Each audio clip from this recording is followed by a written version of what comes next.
Milé kolegyne a kolegovia, dovolte mi, aby som vás srdečne pozval na medziparlamentnú konferenciu o spoločnej zahraničnej a bezpečnostnej politike a spoločnej bezpečnostnej a obrannej politike, ktorá sa bude konať v dňoch 2. a 4. septembra v Bratislave.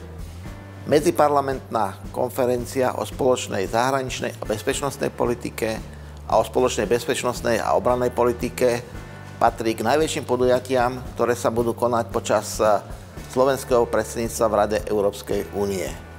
Preto vás srdečne na túto konferenciu pozývam začiatkom septembra tohto roku v novorekonštruovaných priestoroch Bratislavského hradu. Význam tejto konferencie je podtrhnutý skutočnosťou, že Európa čelí naozaj veľkým výzvam. Medzi najvážnejšie patrí práve zahraničná politika, bezpečnosť a obrana. Na konferencii očakávame do 300 účastníkov z parlamentov členských krajín Európskej únie, z Európskeho parlamentu a tiež z parlamentov kandidujúcich a asociovaných krajín. Rozhodli sme sa kvôli významu tejto konferencie mať dva hlavné panely.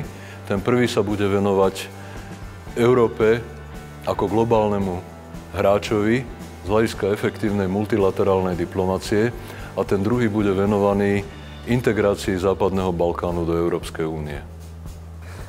Okrem hlavných panelov si vás dovolujem pozvať aj na 3 sprievodné podujatia, pracovné stretnutia, na ktorých sa bude hovoriť o trvalo udržateľnom rozvoji a migrácii, o východnom susedstve Európskej únie a o Európskej obrannej únii.